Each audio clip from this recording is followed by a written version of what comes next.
In this video, we are going to look at how to solve equations by factoring.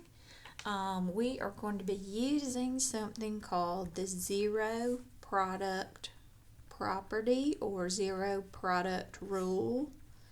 You'll hear me use those terms interchangeably.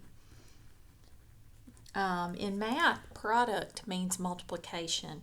And so the zero product property says that if two things multiply together and give you the product of 0, or the answer 0, then we know something about these factors. We know that in order to get the answer 0 in a multiplication problem, that one of these things we're multiplying has to be a 0. And so the zero product property says if A times B equals 0, then either A has to equal 0 or B has to equal 0. And so we're going to use that to help us solve some equations by factoring. So I'm going to start with one where the equation is already factored, or it's in factored form. Okay, when you have factored a polynomial and it looks like this, if that is equal to 0, again, this means x minus 4 times x plus 3. So these two things are being multiplied together and they're giving us the product 0. And so we can use the zero product property. It lets us know that either x minus 4 must be equal to 0 or x plus 3 has to be equal to 0. And so we can solve both of those and we can find our solutions for x. X either is going to have to equal positive 4 or x is going to have to equal negative 3 to make this equation true. And you can check those just as you can when you solve any algebraic equation by plugging these numbers back in the place of x. So if we check, let's check the number 4 first. If we plug 4 back in everywhere we see an x, we would get 4 minus 4 is 0. 4 plus 3 is 7. 0 times 7 is 0. See, by making one of those factors equal 0, we knew that would make it true. We can also check the negative 3 the same way by plugging those negative 3 back in everywhere we have an x.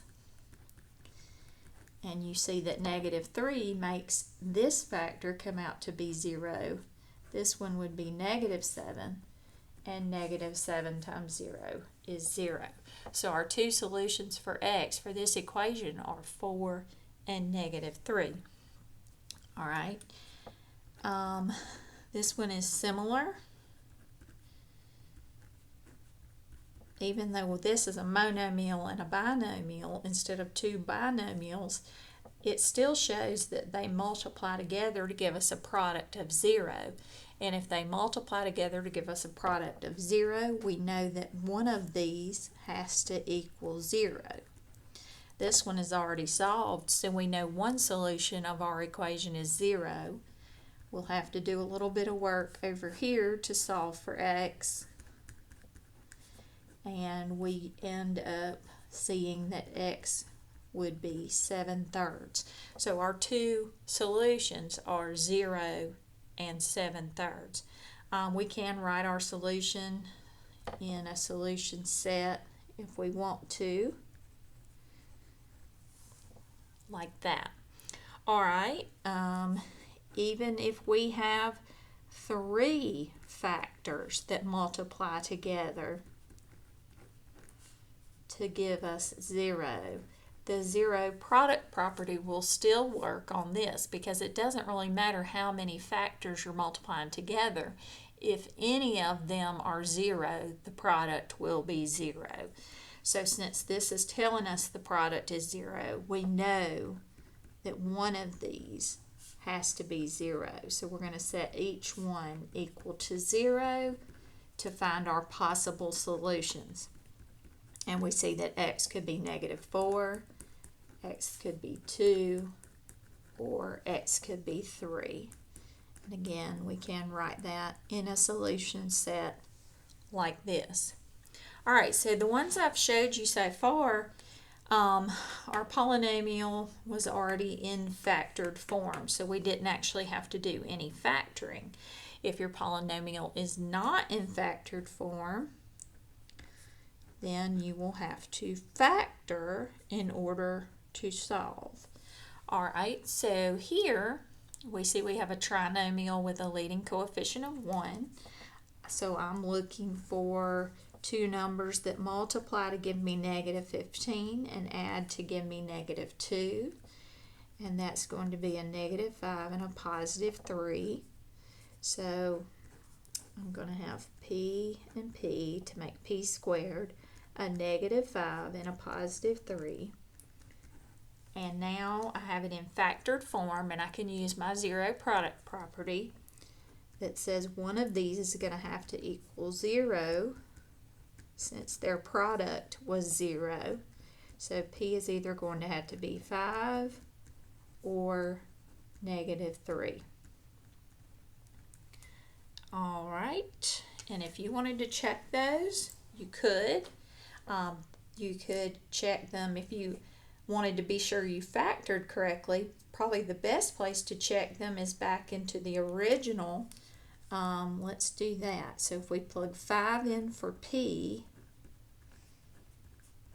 and we work this out, we hope that it gives us 0. So let's see, 25 minus 10 minus 15 equals 0. That does give me 0. So the 5 checks. I'm going to plug the negative 3 in for p. When you plug a negative in, make sure you put it in parentheses everywhere you plug it in, especially if you're using a calculator. That's super important. All right, now we're going to check to see if that gives us 0. Negative 3 squared is positive 9. Negative 2 times negative 3 is positive 6. 9 plus 6 is 15, minus 15 is 0. So you see that both of those check out in the original equation. All right,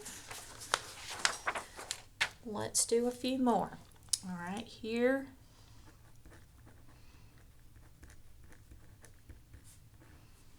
is another equation, a quadratic equation. We want to take a look at that and see if we can factor it. This is in fact the difference of two squares. 4 is a perfect square, a squared is a perfect square, and 49 is a perfect square.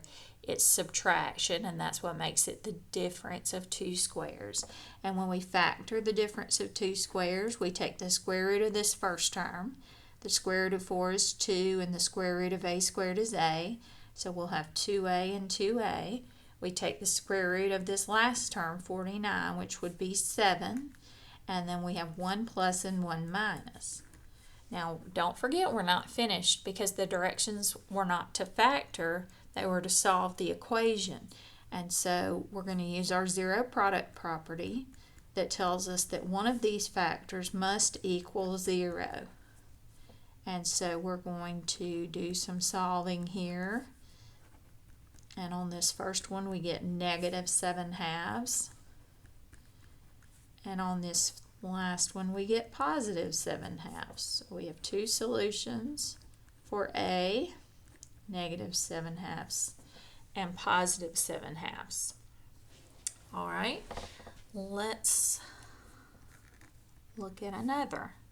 W cubed plus 5w squared minus 9w minus 45 equals 0.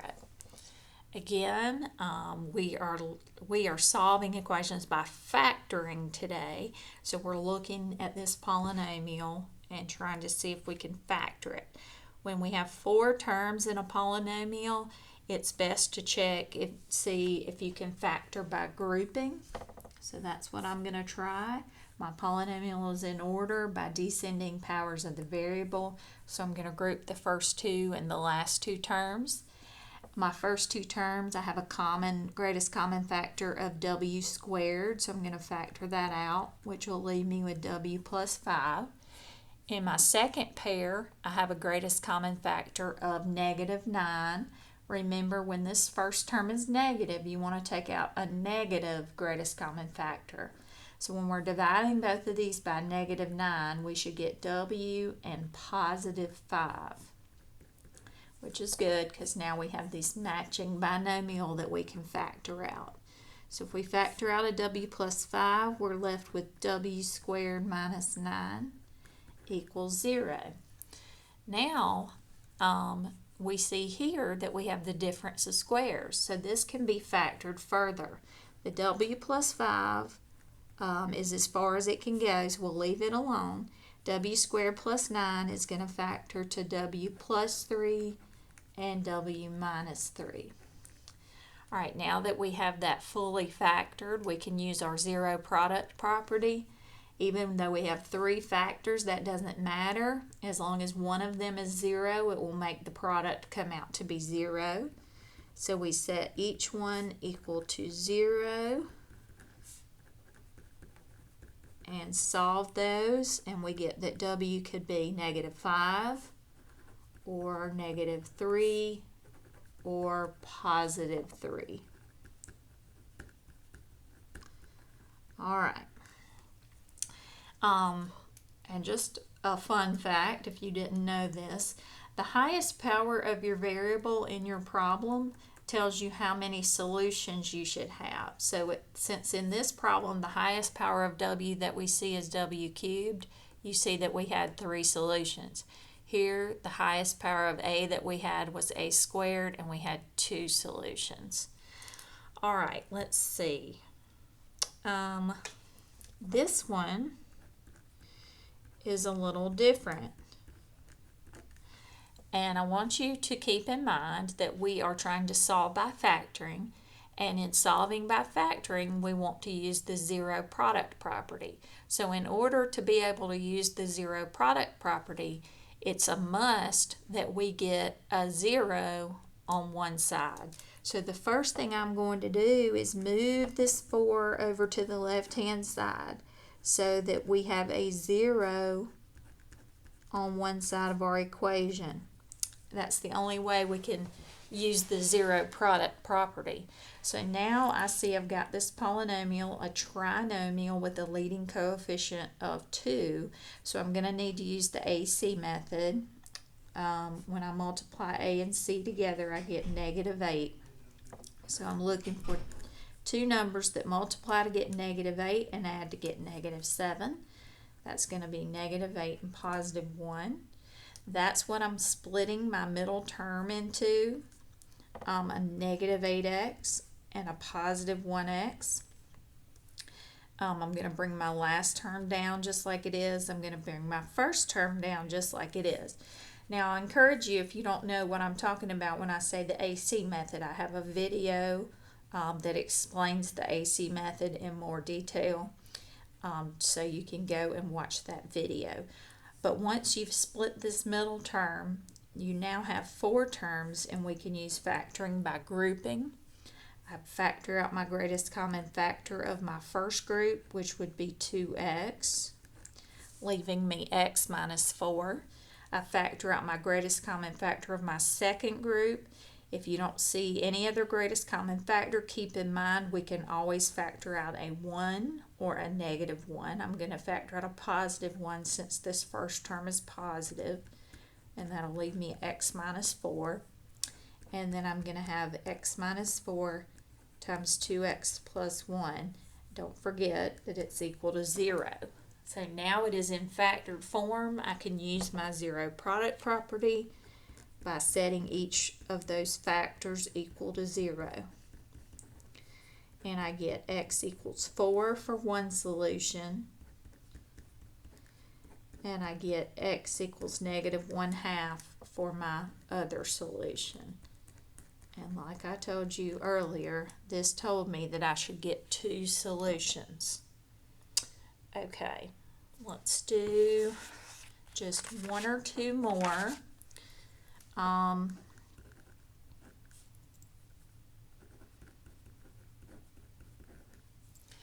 Alright, so again, just like on this one, you see that we don't have a 0 over here. And we're going to need to have a 0 in order to solve with factoring and use the zero product property. So I am going to move that 6 over. Now I also am going to need to distribute this out and then refactor. It's kind of like they factored the left side, but the 6 was over here and we needed it to be over here. So I'm going to go ahead and distribute this 2n through this set of parentheses. And now I'm going to start again with the factoring to just get this factored completely. So as we know, in any factoring problem, we are supposed to factor out the greatest common factor first. And so you see that these 3 terms all have a common factor of 2. So I'm going to factor out a 2, which will leave me with n squared plus 2n minus 3. And then I have a trinomial with a leading coefficient of 1. So I'm looking for what multiplies to get negative 3 and adds to get positive 2. And that's going to be positive 3 and negative 1. Okay. So I'm going to have n plus 3 and n minus 1. I have a 2 out here equals 0. Now I want to point out to you that this piece here that's being multiplied by these 2 binomials does not have a variable in it. So this is not going to provide us with a solution, okay? The only ones that will provide us with a solution are this one and this one because they have n's in them. So we have to set this equal to 0 and this equal to 0. You don't need to do anything with this 2. We find that n could be negative 3 or n could be positive 1. Again, there was no variable out here. If this had been 2n, then yes, we would set 2n equals to 0. But it doesn't have an n in it. That's not going to provide us with an answer. And we're only going to get 2 answers, and here they are, negative 3 and positive 1. All right. So if we don't have a 0 on one side of our equal sign, we know that that needs to be the first order of business, to move everything to one side and get your equation equal to 0, and then factor, and then use your zero product property to solve.